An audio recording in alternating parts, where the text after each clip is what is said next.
Aloha ladies and good afternoon. Good morning. Welcome to the presentation called Ask a Kauka here under the main tent. You may notice that we've got cameras here and it's being streamed live. We want to invite all of you to come a little bit closer. And we also want to let you know that after we get through the introductions, that we've got a microphone set up right here in the middle of the tent where Kelly has her hand up.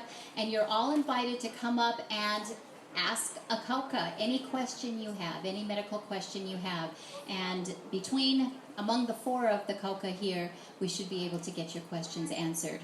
So there are four very distinguished women that I've had the pleasure of working with for years and years and years. And we're going to ask them to introduce themselves, to talk about their specialty, where they are practicing, and I've asked them to talk a little bit, just a couple of minutes, about what were the challenges, what were the steps they took to become physicians in what's normally a male-dominated profession. So without further ado, I'd like to introduce you to all of these Kauka Wahine, Dr. Martina Kamaka, Dr. Kellyanne Volich, Dr. Ashley Ono, and Dr. Deanne Carpenter.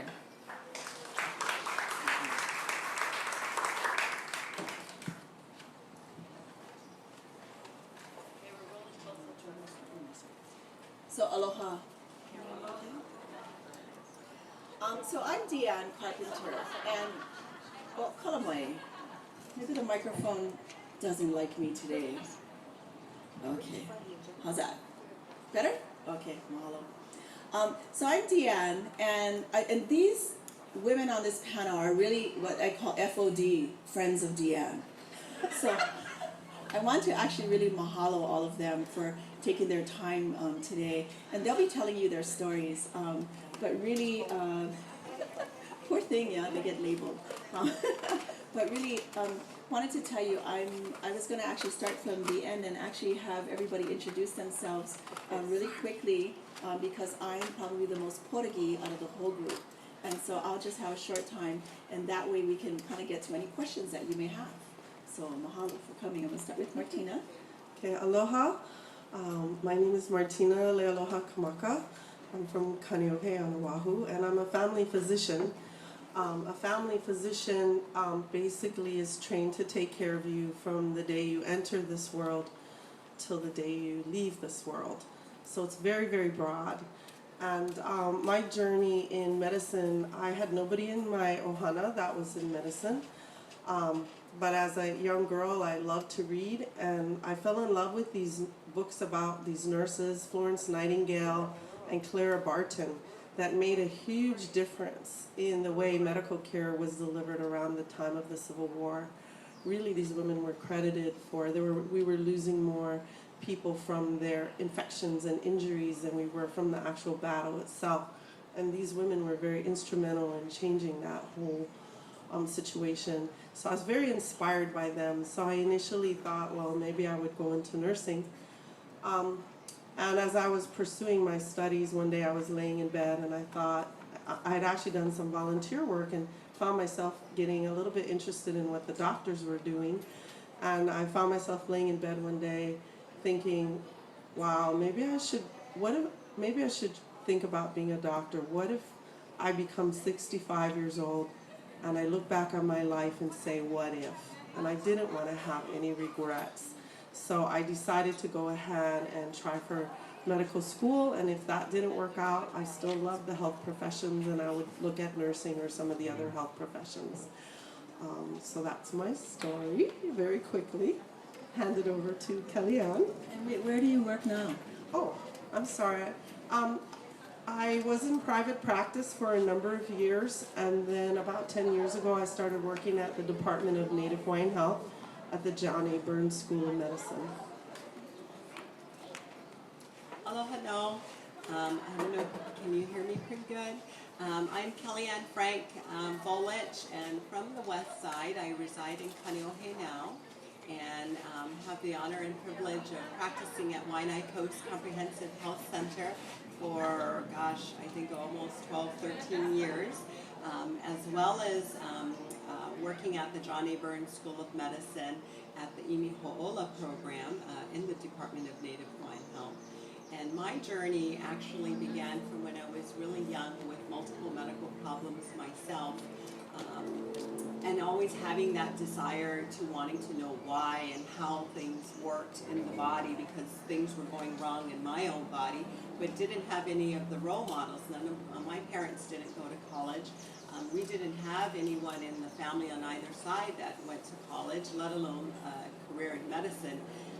So along the way, I had just a number of mentors, but none of which actually were female up until graduate school and getting into medical school, one of whom, Dr. Nanette Judd, definitely influenced my career path through the Imi Ho'ola program, and I then became accepted into the John A. Burns School of Medicine via the Imi Ho'ola program, and I'm here today and practicing at a place I absolutely love, and also teaching at the program that helped me along my path.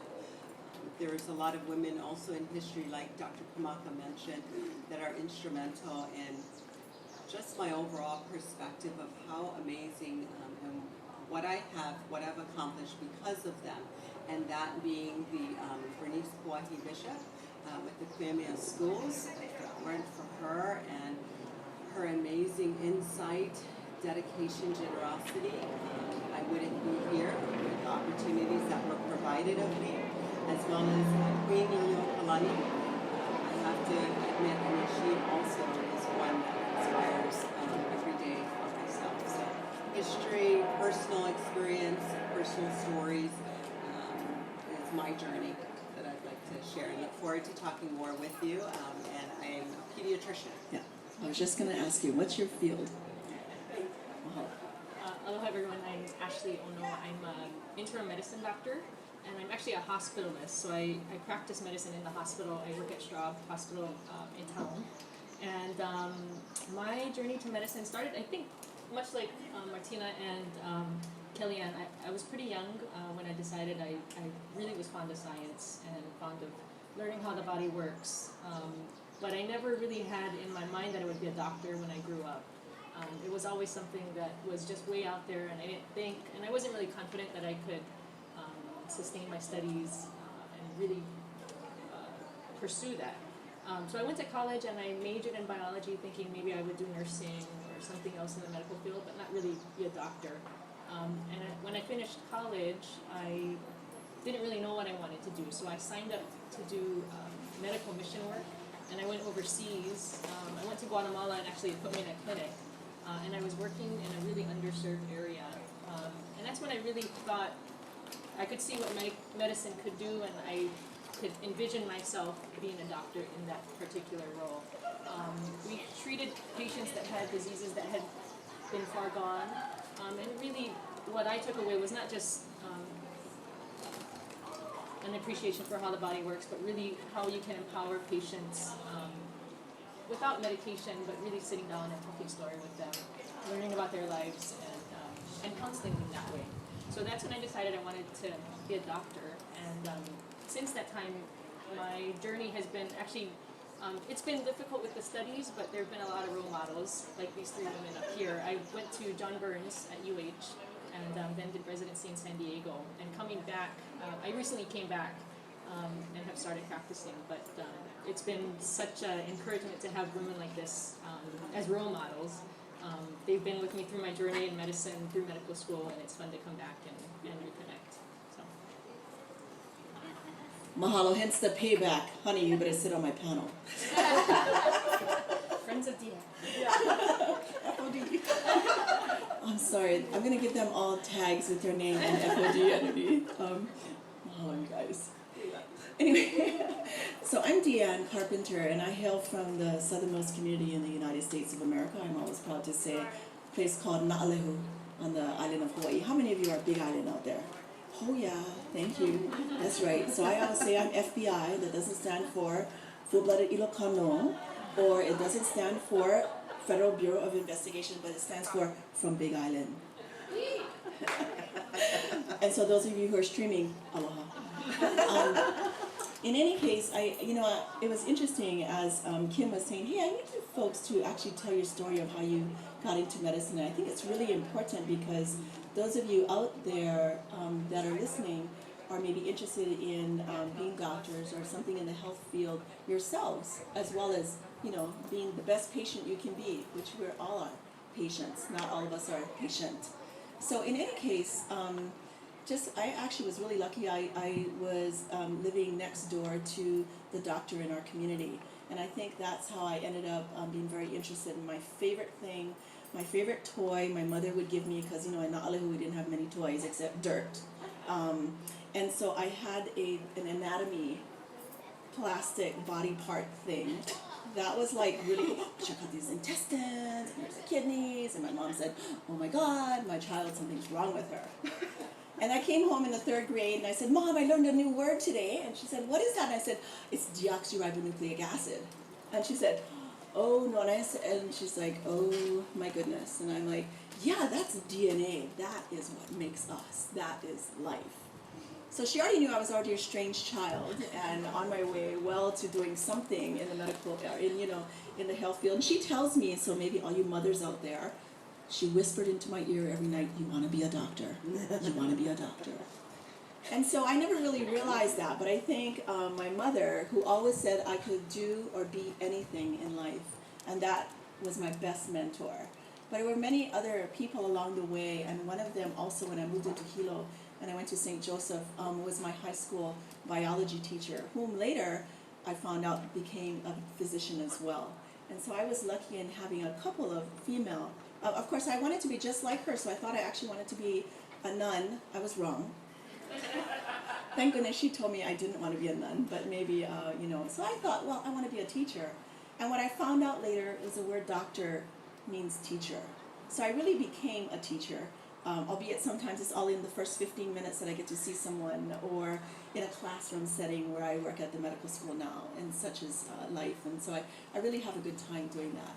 And so I had, many things along the way, but I also was, I didn't know if I wanted to go into research and get my PhD versus going back to teaching or get an MD. And I think the Iniho'ola program, which I also went into and had heard about, actually helped me to decide. And it said, no, once you get in, and I got into medical school and I was very lucky. And while I was there, I ended up having fabulous mentors, both men and women, who really helped me to become the physician I am today. So I worked out in Wahine for about 15 years, and I still go there about once a month, and I love all my patients out there. They're just like the people I grew up with in Na'alehu, and I think that's what really keeps me there. Plus it rains every day, so it's just like Hilo. Rain is a very cleansing thing. And so working there, I always have patients who say, or people who say, I just want to ask questions all the time. You go to a party and they find out you're a doctor. Can I just ask you one thing? So I figured it would be kind of cool to just have a panel and some time to have you folks out here. Maybe you have questions that I couldn't really ask my own doctor.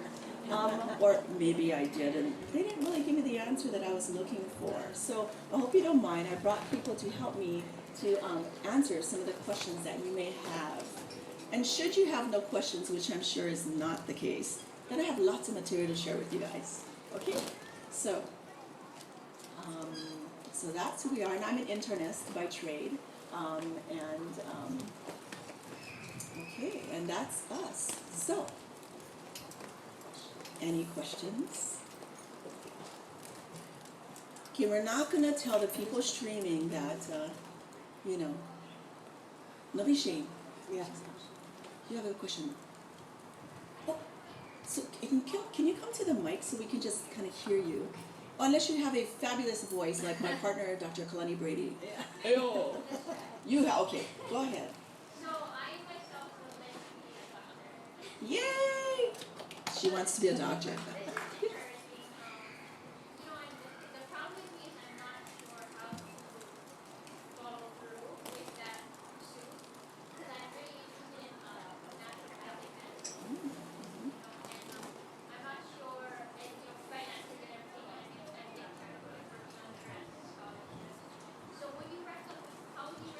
Should I go to like a naturopathic school, or can I pursue it? So you want to repeat the question and then. The question is she's interested in going to naturopathic medicine and wanting a little bit of.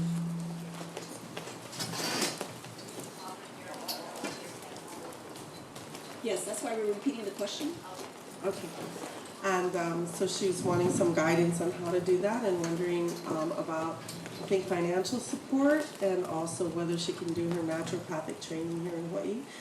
And so I'm an allopathic physician, but I do have a friend that's a naturopath, and as far as I know, the naturopathic schools are all on the continent. There's none here in Hawaii. So probably my best advice to you would be to see if there is and you might be able to Google this, if there's a naturopathic organization of physicians, naturopathic physicians organization that has members here in Hawaii, and then go ahead and email them or give them a call. I think for the most part, those of us in the healthcare profession are always interested in helping those along that are interested in the field. And you may even have to just go to the phone book and leave a message at their office, and after office hours ask them to give you a call. But I don't have any direct resources for you other than that kind of general advice. So I think as well, you know, of course we're all MDs, and so we're not NDs, which is naturopathic doctor. But what I would suggest, and one of the things that we do when we tell our students who are interested in going into medicine, is follow that physician. So ask for some shadowing experience, and a shadow is truly someone who stands behind, not seen, not heard, just there, to kind of take a look.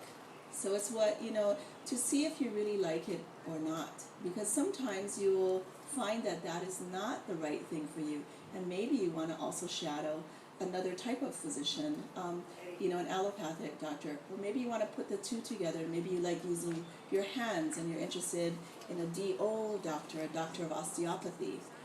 So there are many different types of doctors who deal with things in different ways, but you want to choose the path that's right for you.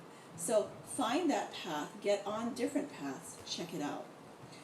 Make friends, and shadowing is not one time, oh, I know I'm going to do that. Sometimes that happens. That doesn't always happen. But then when you meet that doctor and you're able to shadow them, then they're able to really help you on your path. Probably no matter what kind of doctor you want to be, you're all going to have to take every single thing in school. So biology, chemistry, physics, math, and people forget you need to take English and speech. And the most important thing is communication. So communication in the verbal, in the written, in the sign, whatever. But what it is you need to be able to communicate with your colleagues and with everyone on everyone's level. So you need to be able to speak lay language as well as doctor language, where no one can understand what on earth you're saying. And that's what I would suggest. Any other suggestions? I just like to reinforce the point of keeping your options very broad and shadowing in, because I know for me, in my journey, I actually started off volunteering in therapy, occupational and physical therapy, and then I started volunteering in nursing. And so, you know, so from all those different from one field I got to see another field. Oh, I think I'll check that out. And then from there, oh, I think I'll check that out. Yeah. So just keep your options really broad, because you might be surprised at what ends up coming your way. And then we'll see you on a panel in about 10 years. That would be all. Takes a little while. So I tell my daughter, who's now going to be 16, and she's like, wow, Mom, it takes a long time to become a doctor. I said, yeah, it's a long journey. And I said, but you're halfway there. Only got another 12 years, it's okay.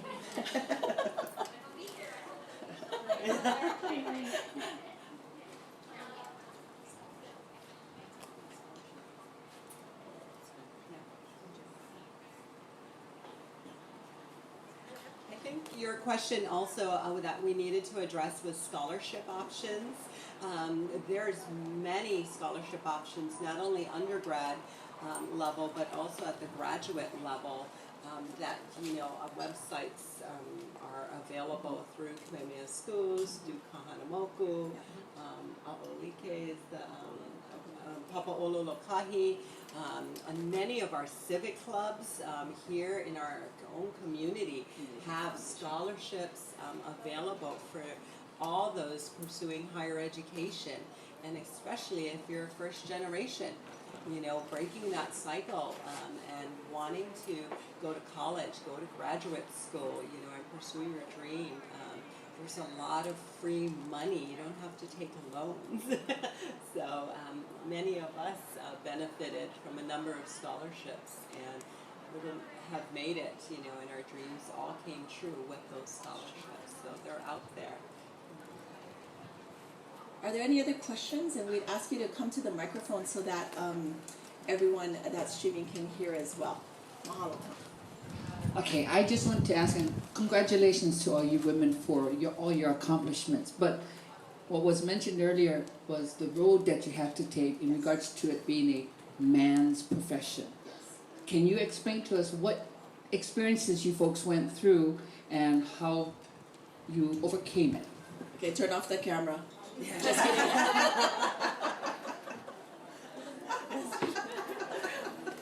I'm just teasing.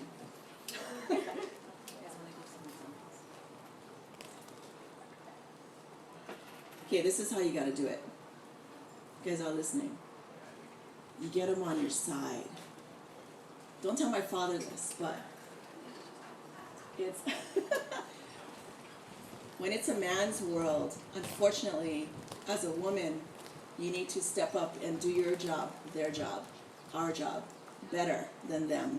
Which, of course, I'm thinking is really not an issue, right?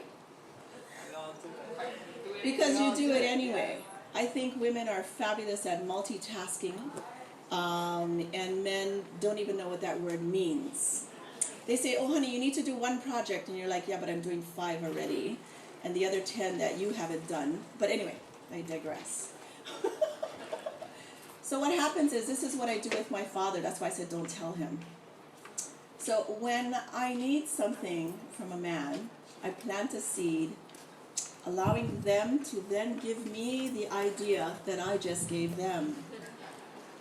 And then that idea, they say, hey, maybe we should do this. And I'm like, that is a great idea. Now, how can we do that? I was thinking blah, blah, blah, blah, blah. And they're like, hey, how about blah, blah, blah, blah, blah, which, by the way, was the same blah, blah, blah that I just did. And so then you give them credit for your idea that you planted that they gave you. And so you I'm terrible. I hope there's no men streaming on this. No, and I'm sort of teasing. But what happens is, I think when you get into medicine, when we started medicine, and I was just a couple years after Martina, but in my class we had a quarter of our class were women, 3/4 were men. Probably by the time Ashley went in, it was almost half-half. And now it's about 50-50. No, it's more. And More some women. medical schools, 60, Including over Jackson. 50. Right, in our medical school this year, first time, was over 50% females. And so what happens is, we're taking over.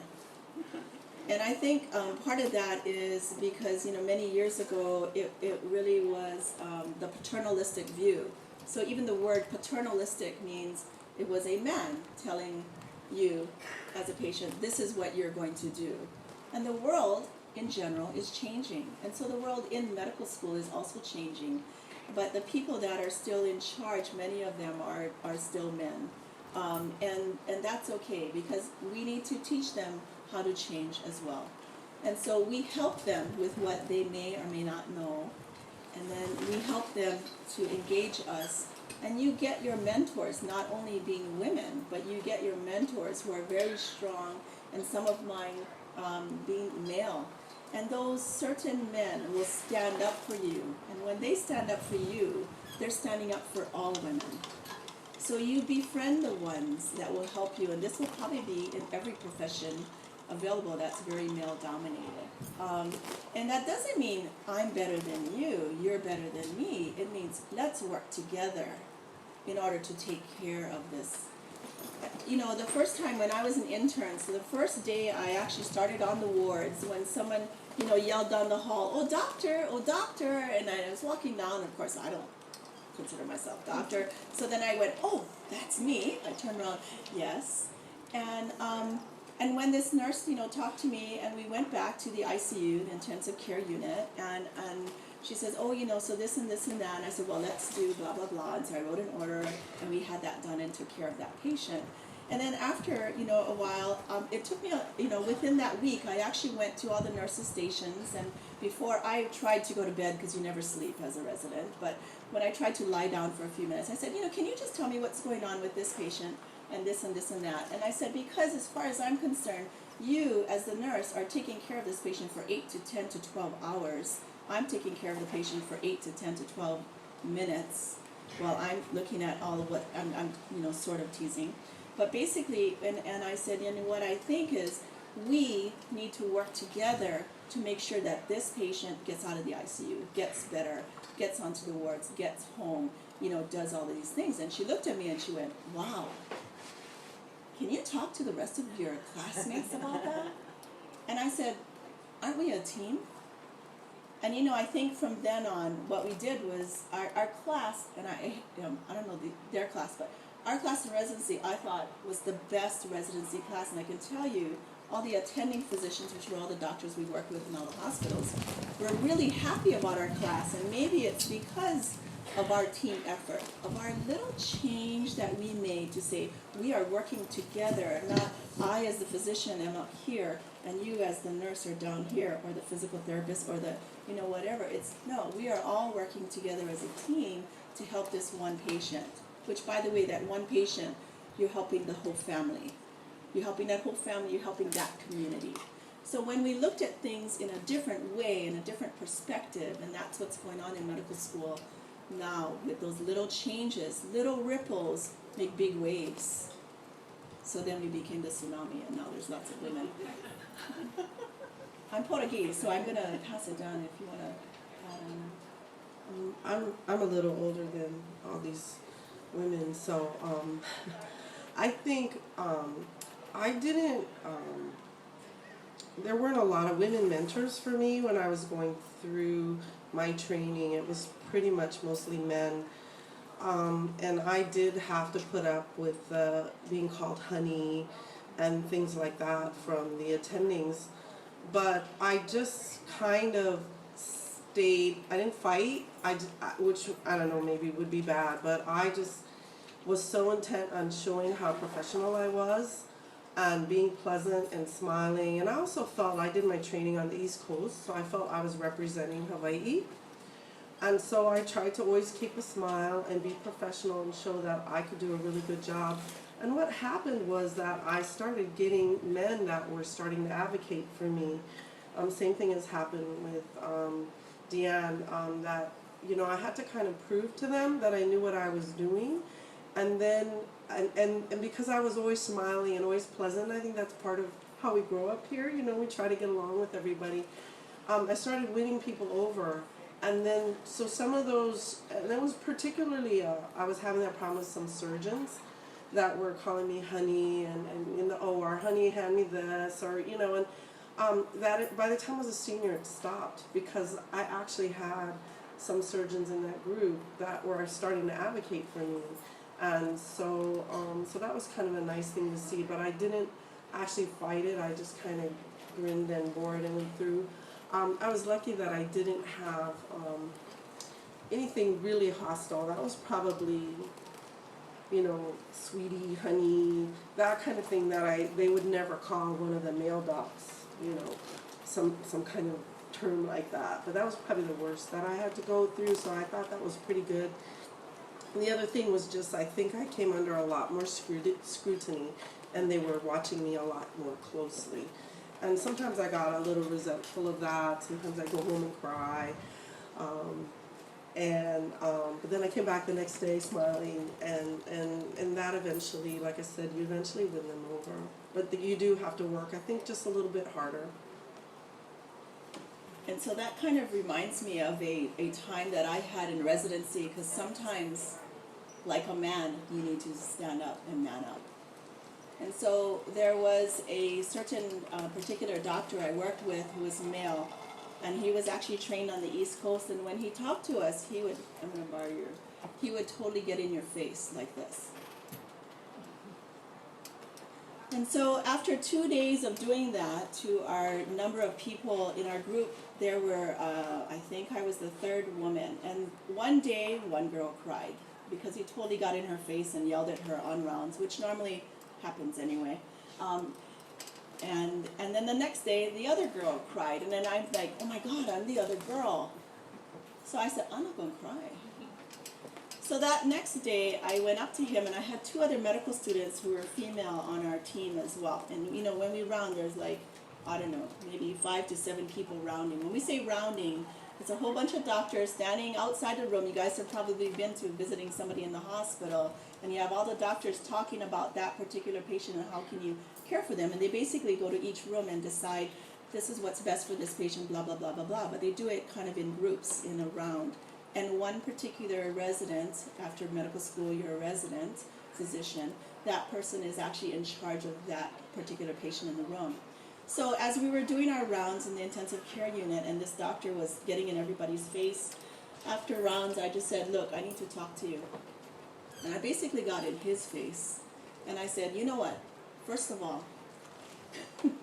and I thought, oh my gosh, I don't really, but I think I was so angry, and I spoke up as the advocate for my group because I saw what was going on, and it was belittling to me.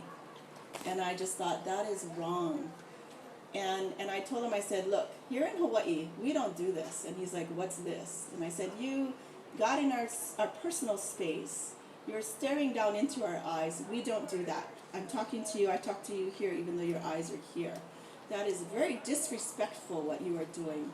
And I said, and you are speaking to this girl, you know, this particular person like she doesn't know anything, which she does. And you're making her feel very bad, and so she can't answer you. So I'm speaking on her behalf. And I just basically kind of told him off in a very not so nice way, to the point where I went home that night. I told my husband, honey, I hope you get a better job because I'm going to lose mine tomorrow. And then it was very interesting. And what happened was, this particular doctor, he was going to move. He was going to leave Hawaii, and he was going to go back to the East Coast and teach at another school. And so I told him, as part of my thing of telling him off, was saying, you know, you might as well go already, because you're over here, you're yelling at all of us, you're not even helping us to take care of our patients. You're supposed to be teaching us. You're supposed to be teaching us in a good way, once or twice a day, in addition to taking care of these patients. And you are not being a good doctor, so you might as well leave already, because you're wasting our time too. And I said, because your mind is already at that other medical school, not ours. Anyway, yeah, more stuff. Foot in mouth. Mouth is big, and hence big feet go inside. So the next day I come back to work thinking, okay, I'm going to lose my job, and what am I going to do in life now? Because I think I was probably a second-year resident, 3 years in internal medicine. So anyway, he came up to me and he goes, Deanne, I need to talk to you. So I was like, oh crap. So we go on the side, and he said, thank you. Thank you for telling me what you did yesterday. And he was looking at me, and then he looked down and he goes, I'm sorry, I'm in Hawaii, and let me not stare at you in the face. And he took a step back out of my space. And he said, and I thank you for your words and what you've told me, because I did really not mean to make, you know, so-and-so cry. That was really not my intent. I really want you folks to do the best you can do. And, you know, and from then on, he taught us twice a day. And I tell you, so that gave me the best teaching ever before he left at the end of the month. And so sometimes, as women, you need to take the helm for the other people that are next to you. And you don't have to get in the face and tell them off and be rude the way I was. But you need to speak up, and you need to say, this is wrong. And this is why it's wrong, and this is how it can improve. And I think that's kind of the main message. Not don't tell. Hey, Deanne said I can tell them off. Okay, that's not the deal. But I think that was the bigger thing, and it's part of that. You know, Martina. You know, we do a lot. We do a lot of tuck tail. We do a lot of things. What we did as residents, I think, what really helped, and when I was in residency, and you folks had pretty much the same people. It were the people who worked at the different hospitals who really spoke up for us. They knew we were working really hard, and because of that, we used them to advocate for us to the other male physicians in the facility that things were not working well. And so you always go to your higher up and someone who can help you. And if there's no one there, you find someone else who then can speak laterally to that person. And that, to me, goes with any profession. So that was just something I wanted to share. Don't tell me you guys don't have any questions. Yes. Can you go to the mic?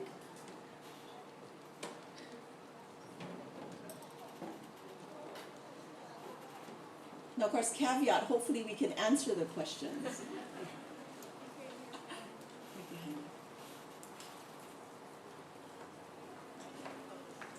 Mahalo. I'm a native Hawaiian of half ancestry, Hawaiian bloodline. And I grew up in Hawaii basically mostly all my life. And my mother was pure Hawaiian. And prior to her dying 2 years ago, she went through all the tribulations women go through. But because she was pure Hawaiian, my eyes saw a person, a human being, suffer the consequences of being the lesser one by nature. Man, he's the dominator, or the gift that the Creator gave to us women. And that makes us subjected in a natural way. And so, because I have a husband, I have sons, I have grandsons, and it's a privilege to know that we have male besides just Wahine. But my question is deep, because we as Hawaiian people have experienced nature in its completion. We have the la'au, lapa'au. I'm fortunate that I come from a long line. We call them kahunas. And they were those that practiced nature medicines from the plants. And then there were the ones that learned the universe of mankind. So that became the psychological. And we were limited because, as you know, Hawaii became a state. We became subject to other groups and ethnics, and the United States dominated until this day. But we were given provisions such as we're fortunate to have all the people of the earth here. We don't have to go over there. We don't have to travel. They come to us. So I'm introduced. I'm not born of the Aina. I'm introduced. I was born in Oakland. So there is a difference because I have children born here and so I had to see the privilege of my own siblings and then mine that I gave birth to. So I see their struggle, and my daughter, who is Tiari, wants to be the Kahuna Lapa'au, or the Lapa'au, I don't know the title, what's the title? Oh yeah, Nathapatrick. And I encourage her because I've had experience with the chemical world, and I see the long haul of the devastation of, it's not making it natural to go to your death. It's more like complications of long-term medical treatments. So I know that as women, we're like mother, and we can nourish mankind. So it's really a privilege to talk to all of you as women. I'm thankful my daughter invited me. I'm thankful my daughter wants to continue. I don't want her to leave Hawaii. I would like her to stay. I see there's many practitioners. The rest comes as gifts because we're privileged people here in Hawaii. People do come from all over the earth, and they do want to stay here because it offers so much beauty of nature, of living in a land where we're kind of laid back, but yet we're not. So I've been there, done that as far as being a soldier in many different avenues.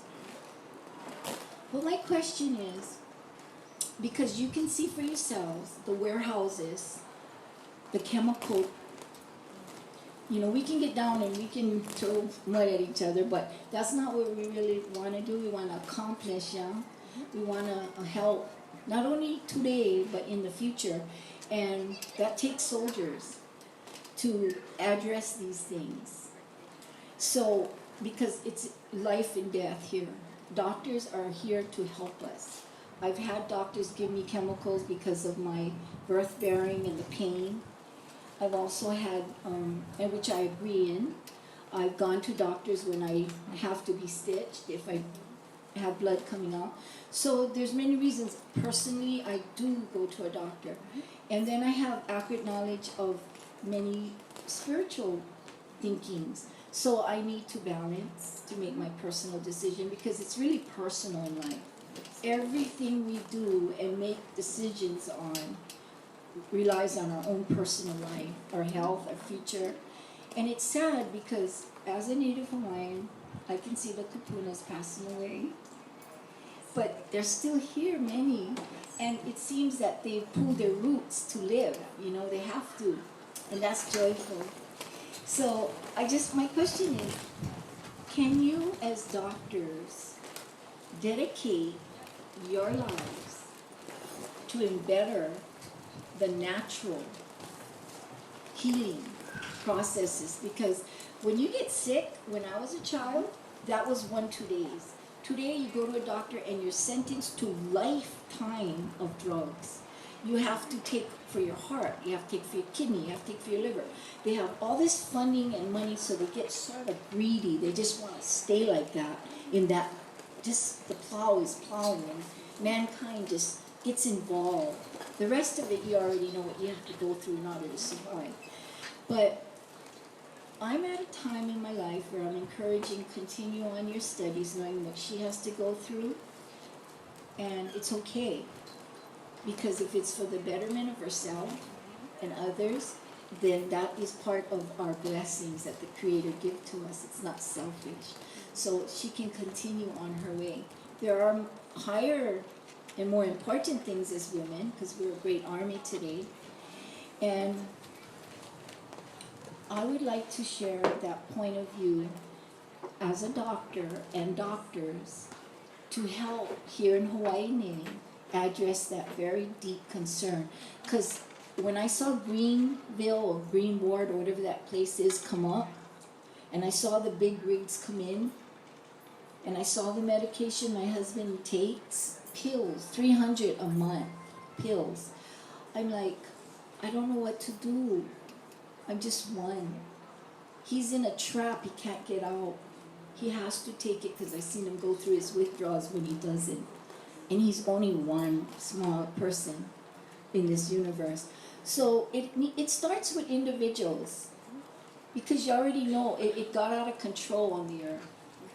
And it needs to go back in. And being that we come from Hawaii, and we have that privilege of addressing the people on the earth regarding the natural way of life, and then there are the other people on the earth that how do they control their pain without taking those things, like going back to the abstracts. But you need doctors to put it together, and you need doctors to know the amounts. I know there's massive, but it's the diagnose. It starts at the diagnosing, like you diagnose a person. Then there's the psychological diagnosing that may miss, the diagnose, and then long suffering. Because here in Hawaii we have mental illness. It's one of the greatest heartbreaks that I see today in Hawaii. And many of them are the natives first. Not because they're homeless, but because they're like low. And then they don't take their medication. But see, I had two Epa brothers, they were cerebral palsy. And so I saw a diagnosis of retardation, which wasn't accurate. So I have the privilege to weigh the matter when I see people who are diagnosed from the natural, missing maybe some connection that was because of the birth. So those are the natural things. So we are learning Lomi Lomi, which we learned as infant, and we are learning as a community to come back to these ways. So would it be nice if we had someone and we could come over here to a doctor and he say, I want you to go home and I want you to eat this kind of food and it will help you with your blood sugar, because I'm a Mona, I know what I need. I need doctor to tell me these things sometime because it locks in. You're the doctor, you told me. Instead of saying go home and take this and now I have to deal with one psychological problem after for a while and I'm still a Mona. See? So that to me, all of it together, I'm grateful to be here today. Mahalo. Thank you. Looking forward in the future when we can accomplish, because there has been a struggle, which is what today's some kind of statehood. How many years? I don't know, but thank you so much for Mahalo. sharing. Take care, yeah. Okay. Mahalo. Thank you. Yeah. I don't really have a question. I just want to hear you guys talk. Yeah, thank you so much for sharing that, and you really are passionate about what we are also passionate about, and the balance of the mind and the body and our spirit. And as a pediatrician, I think what I can offer is it starts in the womb. It starts in pregnancy, what us as women are doing to our children while you are pregnant. So really make sure that you are malaming your spirit, your body with good fruits and vegetables so that you have a healthy baby. You do not develop gestational diabetes. You breastfeed. Talk about natural. We don't need formula, you know. Sure, in some cases formula is needed, but if we were talking natural, absolutely. Why aren't more of our kids breastfeeding, our teenagers breastfeeding their babies? That's as natural as you can get and as good and best food for your baby. The other things are is just getting their kids moving and out of the house, going to a playground, not in front of a video game. You know, those are some natural things. Get them involved in our Aina and hiking and walking and moving. I mean, some basic things that are natural that we can incorporate in our own lives, not needing us as physicians to tell you to do so, you know, but we remind you. I know I remind my families all the time, especially with our Department of Health and Hawaii Initiative for Child Health, Obesity Research and Education, the 5210.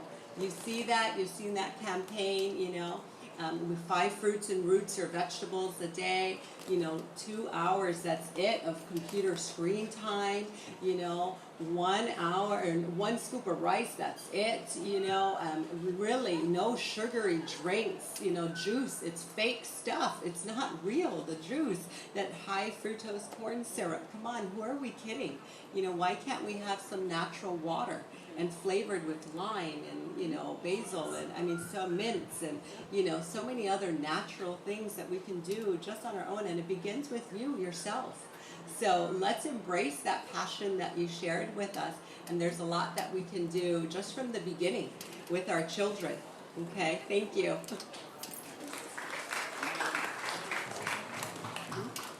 I want to mahalo all of you. Oh, Kalamai. Yes. I just wanted to make a statement.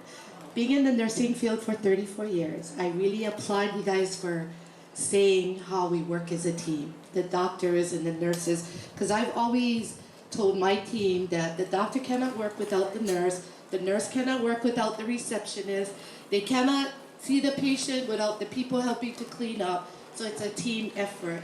But I just also wanted to make a statement that being in the nursing field, I remember doctors were pretty much mostly men. Like, they command you to do stuff, you know. Men were the doctors, women were the nurses.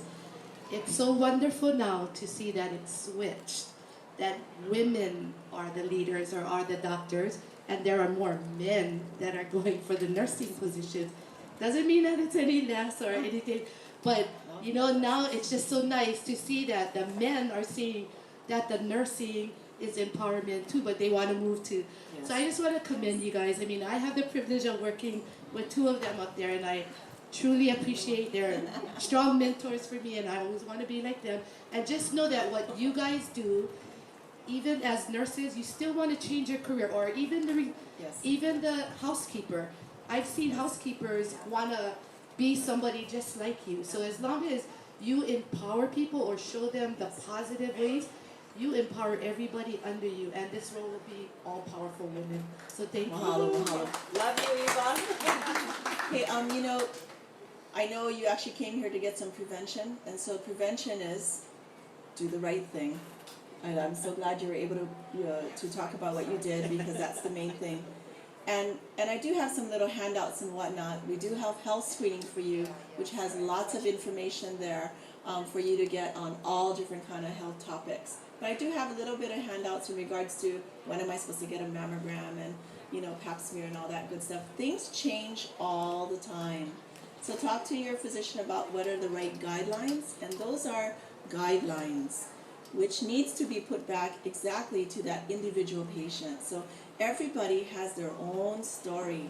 So you need to work with your practitioner, whatever practitioner that is, to help you in what's right for you. And so I think eating right, doing right, I don't recall our people having cigarettes or tobacco in Hawaii. They didn't have alcohol in Hawaii. So that's not part of our people. So what is part of our people? It's working hard on the land, it's exercising, it's doing all the stuff that we're not doing anymore. And I think a lot of people are trying to get back to that. Many of the classes that you can attend over the next 2 days go back to that. Growing your own food, eating what you have made, having your kids eat that first tomato that comes off the plant. I know that's not Hawaiian, but or pulling that kalo. I mean, it's wonderful. So please continue to do all that you can do. If you see any of us here, sorry guys, then please ask anybody any kind of question you guys like. And the main thing I just want to say in closing is please speak to your physician. We shared with you some of our stories because you should know the story of your physician. Doesn't he or she ask you very personal information? Then you should know a little bit about them that allows you to feel comfortable to see them, to trust them, so that you can make that best relationship with that doctor. I say doctor, but I mean if you go to a nurse practitioner, a naturopathic, a doctor, a kahuna, whatever it is, whoever it is that you put your health in, it's really your health first. And we can tell you what to do, but you're not going to all do it, right? Because why? Because we're human. I don't do everything I'm supposed to do. You probably can see that. But there are some things I choose to do and some things I choose not to do.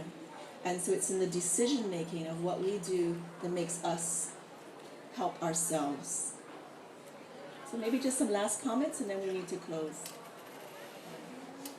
I think it's a new world out there for us in medicine.